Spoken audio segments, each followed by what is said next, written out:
Hello, hello, hello. Book review. Do another book review. Why not? This time it's Chaise Longue by Baxter Dury. And there he is, where he's shaking Stephen's t-shirt on.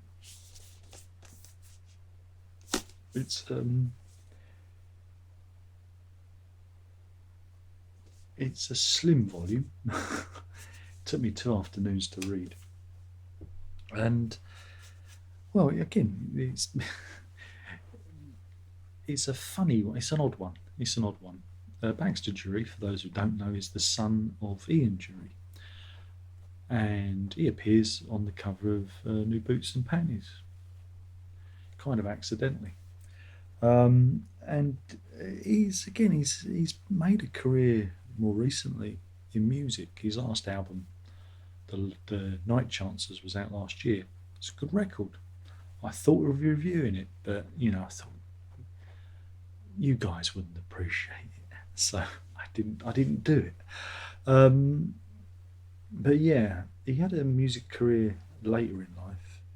I always got the feeling that he kind of lived in the shadow of his father. Again, if you hear him sing, you hear his lyrical content, yeah, he's his father's son. There's no escaping that.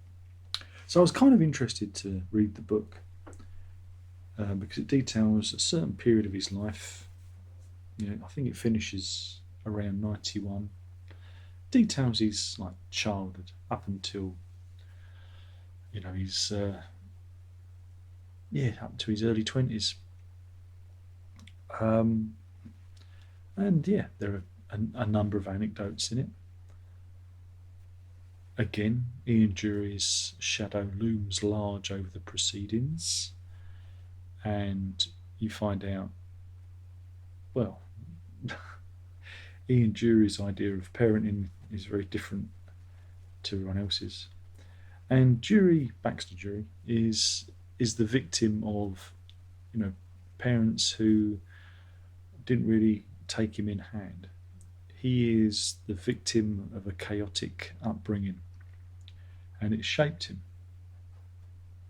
And this is what you get in the book. This is somebody who was raised in chaos, who enjoyed chaos, and somehow has come out of the other end of it with a respected music career. He doesn't come across particularly as a sympathetic character in some places because some of the things he gets up to are, well, part vandal, part psychotic. But then he seems to attract chaotics around him. It seems to be the area. So yeah, it's an interesting read. It's a manual of how not to raise a child. He has very little education in the book because, for whatever reason, education doesn't sit well with him. Yeah, if you listen to his words in his songs, he comes across as literate. So I don't know if he's made up for lost time in the latter part of his adult life. Um, but yeah, he doesn't come across as a particularly sympathetic character. Neither do the juries. Even his mother doesn't seem to take him in hand. But you do have a very interesting portrait of an artistic bohemian lifestyle. That's the only way I can describe it. Somebody who has been fated by being born to an artist, whose name would have had a certain cachet, and who was who veered from poverty to a little bit of money, then back again, then opportunity, and then non-opportunity and back again. It's a it's interesting in that respect. And yeah, Baxter Dury is a very good he's a very good storyteller. He's good. I think he's very good with his anecdotes. The book in itself is chaotic, like the lifestyle. It's not told in a chronological order. It does jump backwards and forwards, and so you do have to keep your eye on the chapter headings. Otherwise, you can think, well, where are we? It can if you take your eye off the ball, you can get a little bit lost in the chronology of it all, which again just adds to the flavour. That it is chaos. That he's living in, and yeah, I mean, it's yeah. I thought it was good because some of the descriptions of school life tallied with my own. Back in the 80s, because I think he's about the same age as I am. Back in the 80s, second would it be secondary school? Big school for boys was a violent and aggressive place, and there were teachers who were equally violent and aggressive. So if the boys weren't knocking the shit out of each other, the teachers were knocking shit out of the boys, throwing blackboard rubbers, the wooden one, with the wooden handles at you, you know. Um, so yeah, I mean that tallied with my experience. So it was kind of nostalgic in a way too, and again, it was a simpler time. Who is this book for?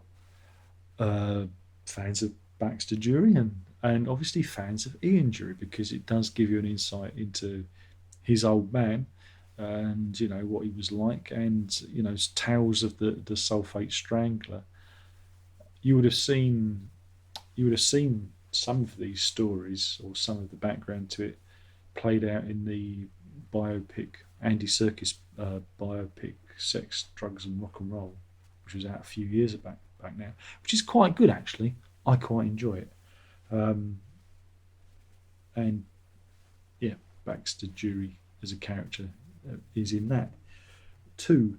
Um, so yeah, so if you are a fan of that world, it does give you a little peek behind the grimy, dope infused curtain,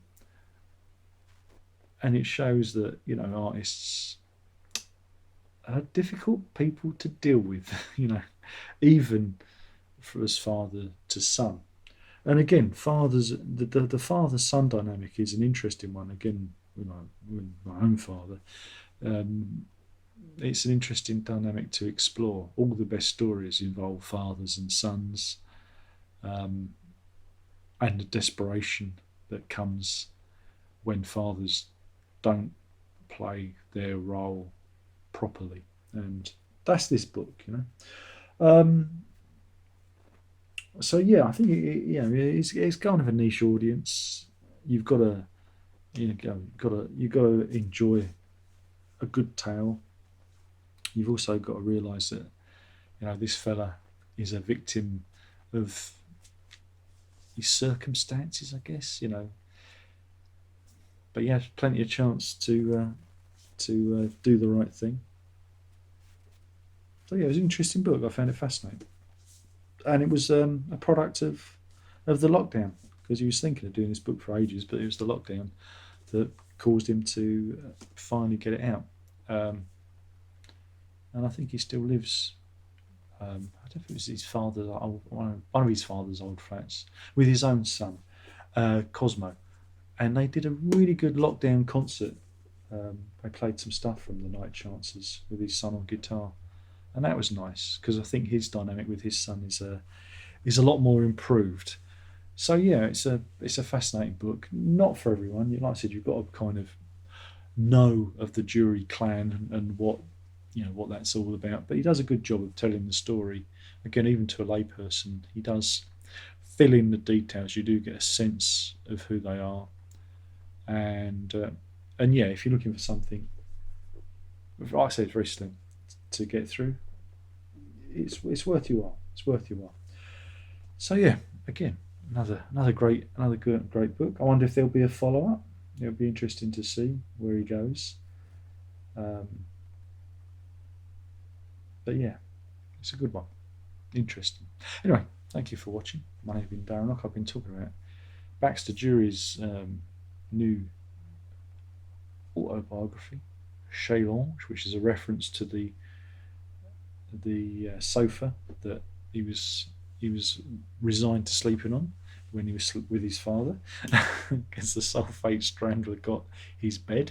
And yeah, it's good stuff. I enjoyed it.